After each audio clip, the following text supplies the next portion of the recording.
दोस्तों नमस्कार।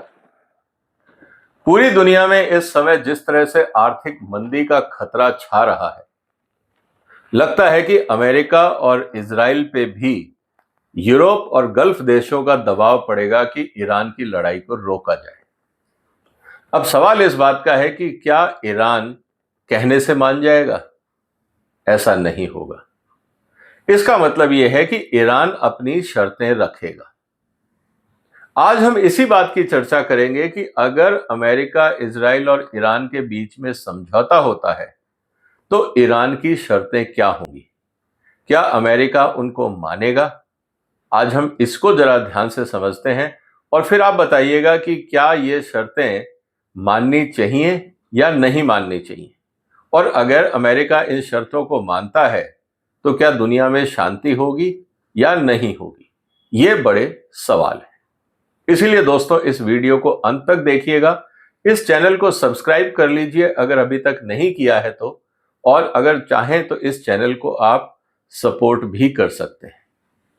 अब आज की चर्चा का मुद्दा यही है कि क्या अब ईरान चलेगा ट्रंप कार्ड, क्योंकि इस समय जिस तरह से पूरी आर्थिक मंदी है उसका सबसे बड़ा कारण है कि हॉर्मुज का जो पूरा रास्ता है उसको ईरान ने बंद कर दिया। 3 जहाज वहां से निकले चाइना के लिए, थाईलैंड का एक जहाज वहां से निकला, उस पर अटैक हुआ। एक जहाज और निकलने का प्रयास कर रहा था, उस पर अटैक हुआ। तो ईरान ने यह साफ बता दिया है कि जिसको वो चाहेगा भेजेगा, और जिसको वो चाहेगा कि वहां नहीं एंटर हो तो वहां कोई घुस नहीं सकता। साथ में ही ईरान ने यह भी बोल दिया कि 1 लीटर तेल भी हम यहां से बाहर जाने नहीं देंगे हमारी परमिशन के बगैर। इसका मतलब यह है कि अब स्थिति काफी नाजुक हो गई।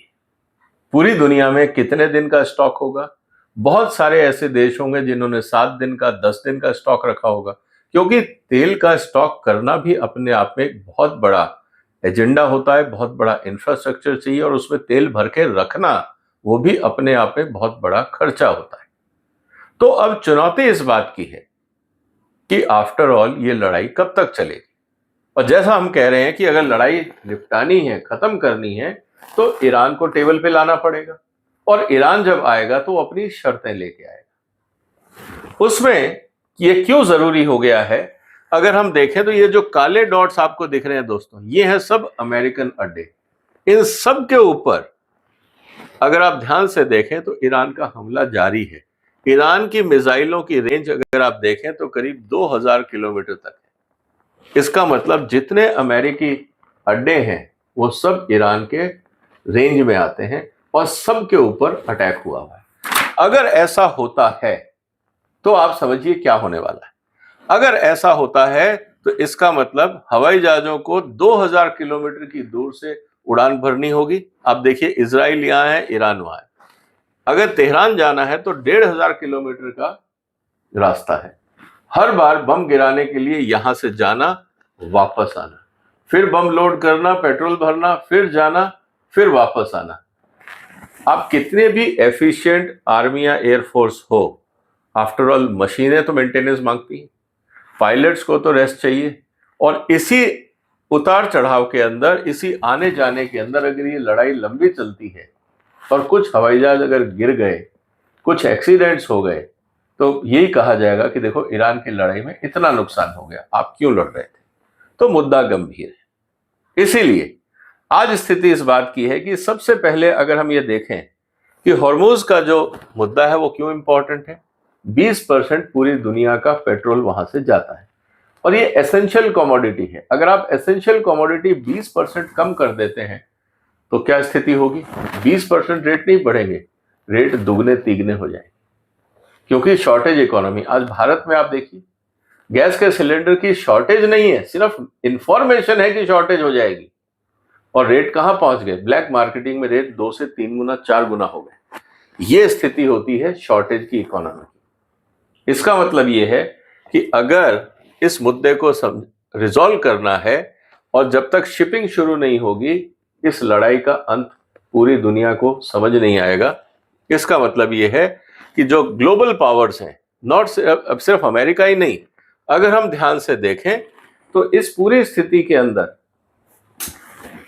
यूरोप, चाइना, इंडिया, जापान और गल्फ कंट्रीज, ये सब मिलके अमेरिका के ऊपर दबाव डालेंगे कि भाई साहब इसको बंद करिए, हम सब बर्बाद हो रहे हैं। आप तो दूर बैठे हैं, आपके पास तेल है, आपको तो सिर्फ अपने हथियार गिराने, आप गिरा के चले जाओगे, आपको फाइनेंशियल लॉस हो रहा है, हमारे यहाँ पे तो बहुत नुकसान हो जाएगा। ये बात दुनिया अब दबाव डालेगी अमेरिका पे। इसका मतलब ये है कि जब बातचीत होगी तो मुद्दे भी सामने आएंगे। ईरान की पहली कंडीशन होगी कि आपने जो हमारे पे इकोनॉमिक सैंक्शंस लगाए हैं आप उनको हटाइए। कारण बहुत सिंपल है, क्योंकि आपने कहा कि हम एक्सपोर्ट नहीं कर सकते, हमारे आपने जितने भी एसेट्स हैं फॉरेन बैंक्स में आपने उनको एसेट्स को सीज कर दिया है और हमें तेल बेचने की इजाजत नहीं है। ये जो सारे प्रतिबंध हैं सबसे पहले तो आप ये हटाइए। आप चाहते हैं कि हम हॉर्मुज का रास्ता खोलें, हम खोलेंगे। ये हमारी कंडीशन है कि हमें पूरी दुनिया में व्यापार करने की आज़ादी हो, हमें तेल बेचने की आज़ादी हो और जो हमारे एसेट्स आपने दबा के रखे हैं वो सब आप रिलीज करिए। अब सवाल इस बात का है कि अमेरिका मानेगा या नहीं मानेगा। अगर नहीं मानता तो कहेंगे ठीक है साहब आप बैठे रहिए, हम आपको आगे काम करने की इजाजत नहीं देंगे। कारण बहुत सिंपल है, if our oil can not be exported nobody's oil will pass through Hormuz. जब हम तेल नहीं बेच सक रहे तो हम बाकियों को भी नहीं बेच लेंगे। हम तो डूबे सनम, तुमको भी ले डूबेंगे। ये स्थिति हो गई है गल्फ की। अब बताइए कि गल्फ देश क्या बोलेंगे? वो तो यही बोलेंगे कि भाई साहब परमिशन दे दो, उनकी भी जरूरतें हैं, हमें भी काम धंधा करने दो, उनको भी करने दो, क्योंकि अल्टीमेटली जो गल्फ के देश है ना ये व्यापारिक लोग हैं, इनको बिजनेस करना है। ये अमेरिका पे दबाव डालेंगे कि ये शर्त मान लो। मैं आपके सामने सिचुएशंस रख रहा हूं, आप बताइएगा कि क्या ये अमेरिका शर्त मानेगा या नहीं। जो भी आपके विचार हो साथ साथ कमेंट बॉक्स में लिखते जाइए। दूसरा, आप बार बार हमें धमकाते रहे कि रिजीम चेंज, ये नाटक बनते हैं। ये बहुत हो गया तमाशा। आपने हमारे शीर्ष नेतृत्व को हमारे जो लीडर हैं उनको मारा, हम आपको उसके लिए माफ कर देंगे, लेकिन अगली बार से तमाशा नहीं होना चाहिए, इसकी गारंटी हमको चाहिए। इसका मतलब US pledge not to attempt regime change again, withdrawal of threats against its leadership, आप ये फिर तमाशा नहीं करेंगे, and recognition of Iran government legitimacy. हम अपने कानून के हिसाब से अपनी सरकारें चलाएंगे, आपको उसको मानना होगा। आप जो कर रहे हो वो उचित नहीं है, क्योंकि यही होता है जब बाकी security guarantees demanded by states under pressure. यही माना जाता है कि आप करिए, हम आपका साथ दें। तीसरी चीज, recognise Iran as a dominant Gulf power. हम अपने आप में एक ताकत है, हम आपके पिछलग्गू नहीं है, हम आपके कोई सबॉर्डिनेट नहीं है। ईरान की इंडिपेंडेंस सॉवरेनिटी को आपको मानना पड़ेगा। अगर आप तैयार हैं तो हम आगे बात करते हैं। इसका मतलब Iran will be A regional power अगर नेगोशिएशन में अमेरिका उस बात को मानता है।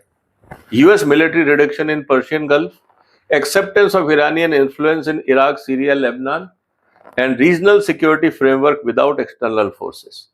आपको रीजनल सिक्योरिटी फ्रेमवर्क पे बात करनी है, हम कर लेंगे। हमारे जो दोस्त हैं यमन में या हिजबुल्ला या बाकी लोग, आप अगर उनको भी तंग करेंगे तो ये भी हमें मंजूर नहीं।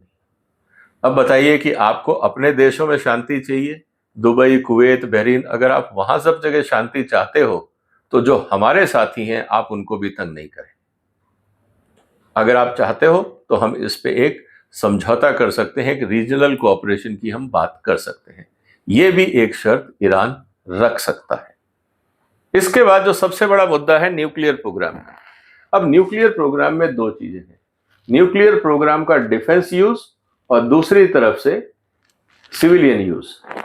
निश्चित रूप से एक बात तो क्लियर है कि डिफेंस यूज को लेकर ईरान पहले भी कह चुका है कि हम बम नहीं बनाएंगे, तो अमेरिका कहेगा आप उस कंडीशन को रीएम्फेसाइज करिए।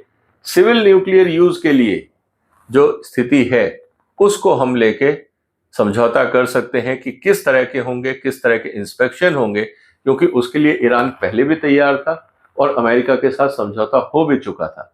उस समझौते में भी थोड़ा बहुत जो चेंज करना है वो किया जा सकता है, लेकिन मुझे लगता है इस एरिया पे भी बात आगे बढ़ेगी। एक जॉइंट प्लान ऑफ एक्शन बन सकता है इस मुद्दे पे। Expulsion of US and Israeli influence from the Gulf. हो सकता है ईरान ये भी बोले कि देखिए, आपको ईरान के ऊपर बार बार हमला करने का हमारे को हमेशा डर रहता है, आप एक सीमा से बाहर अपनी फौजें ले जाइए। हो सकता है कि 200 किलोमीटर, 500 किलोमीटर, 1000 किलोमीटर के दूर आप अपने बेड़े बनाइए।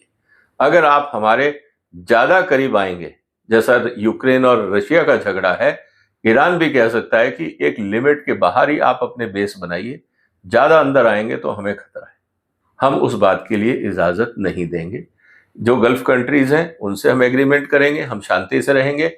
आप यहां आके टांग मत फंसाइए, आप अपने जितने भी डिफेंस स्टैब्लिशमेंट हैं उनको हटाइए और दूर ले जाइए। अब इस स्थिति में गल्फ नेशंस को भी अब समझना होगा, क्योंकि उनके ऊपर अटैक इसलिए हो रहा है क्योंकि वहां पे अमेरिकन अड्डे हैं। हो सकता है गल्फ नेशंस भी अमेरिका पे दबाव डालें कि भाई साहब, आपकी जरूरत नहीं है, हमें जो हथियार चाहिए होंगे आपसे ले लेंगे, आप अपने जो बेसिस है उनको बाहर शिफ्ट कर लीजिए, ईरान और हमारे बीच में समझौता हो जाएगा, हमारी टेंशन खत्म हो जाएगी। इसके बाद इशू आता है ऑयल मार्केट लेवरेज का। अब ईरान के पास ऑयल है और जैसा मैंने कहा कि एक्सपोर्ट परमिशन वो मांगेंगे सैंक्शंस हटाने की, और साथ में आप किसी भी तरह की रिस्ट्रिक्शंस नहीं लगाएंगे, हमें एक्सपोर्ट करने दिया जाएगा। जो हम किसको क्या दे रहे हैं, डिस्काउंट पे दे रहे हैं, नहीं दे रहे हैं, मतलब हमारा ऑयल हमारे हिसाब से बिकेगा, उसमें अमेरिका की तरफ से कोई टांग नहीं आएगी, कोई झगड़ा नहीं होगा, किसी तरह का प्रतिबंध नहीं होगा, क्योंकि ऑलरेडी उन्होंने 25 साल की पार्टनरशिप चाइना के साथ करी है। हो सकता है कि वो भारत के साथ करें, हो सकता है वो रशिया के साथ करें, ये फ्रीडम ईरान के पास रहेगा।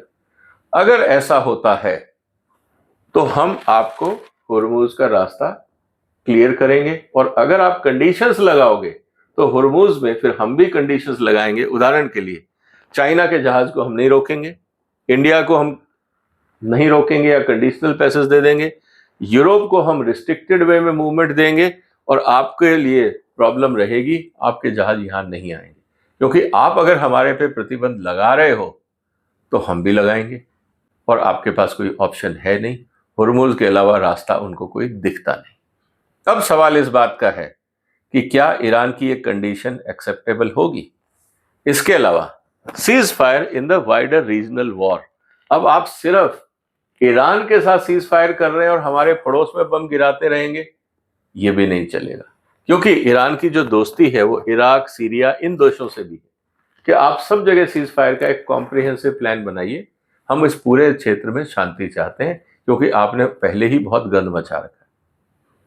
हमें शांति से रहने दीजिए, हम सारे गल्फ देश आपस में मिलकर समझौता कर लेंगे, आपको यहाँ पे चौधरी बनने की जरूरत नहीं है। अगर ये कंडीशन ईरान रखता है तो मुझे लगता है कि गल्फ देश जो हैं, अरब देश जो है, वो ईरान का शायद साथ देंगे, और अमेरिका पे दबाव होगा कि आप समझौता करिए, हम रीजनल सिक्योरिटी हम आपस में देख लेंगे।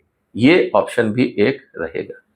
इसके अलावा एक जो बहुत इंपॉर्टेंट मुद्दा है, जो इस समय अमेरिका में चर्चा का मुद्दा है, और ईरान के पॉलिटिशियंस भी इस बात को कह रहे हैं कि जो आपने नुकसान किया है ईरान का, बिना मतलब आपने हमारे पे आक्रमण किया, हमारे नेताओं को मारा, कंपनसेशन तो आपको देना पड़ेगा। जितना नुकसान किया उसका रिकंस्ट्रक्शन आपको करना पड़ेगा, क्योंकि आपने हमें तेल भी एक्सपोर्ट नहीं करने दिया, और रिकंस्ट्रक्शन का खर्चा आपको उठाना होगा। ये बात अगर अमेरिका मानता है तो वो भी कहेंगे कि आपने गल्फ पे किया, इधर किया, तो हो सकता है कि इस मुद्दे पे कुछ आर्ग्यूमेंट हो और कुछ कंपनसेशन ईरान को मिले, क्योंकि infrastructure building fund, investments in oil and sector and global banking systems में रास्ता मिले। इसका मतलब ये है कि जिस तरह से आप उन्होंने डॉलर के सिस्टम से बाहर रखा हुआ है या स्विफ्ट सिस्टम से बाहर रखा हुआ है, तो ईरान एक तरफ तो चाइना, रशिया, इंडिया के साथ समझौता करेगा, और दूसरी तरफ हो सकता है कि वो स्विफ्ट सिस्टम में भी भागीदारी चाहे। इसके अलावा जो पॉलिटिकल प्रिजनर्स और उनकी एसेट डील्स हैं, कि हमारे जो भी लोग आपने कब्जे में ले रखे हैं उनको आप छुड़वाइए, जो सैंक्शंस आपने लगा रखे हैं उनको हटाइए, और जो ह्यूमैनिटेरियन डील है उसको भी आप हटाइए। ये जरूरी है हम सबके लिए। इसका मतलब यह है दोस्तों कि स्ट्रेटेजिक रियलिटी क्या बोलती है। Iran does not need to fully close Hormuz, ये जरूरी नहीं है पूरी तरह से करें, लेकिन हुर्मुज के ऊपर अब ये बात तो सबको समझ में आ गई कि ईरान जब चाहेगा वो तंग कर सकता है।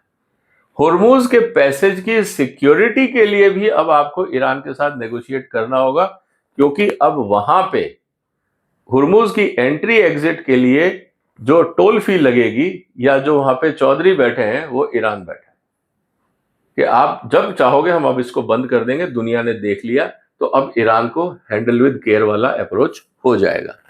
इसका मतलब यह है कि just threatening disruption and attacking a few tanker can spike the oil prices. अगर उन्होंने धमकी भी दे दी तो भी मुझे लगता है प्रॉब्लम आने वाली है, क्योंकि इस समय जो हुर्मुज का गेट कीपर है ना, पूरी दुनिया का जो एनर्जी सिस्टम का गेट कीपर है, वो इस समय ईरान बन गया है।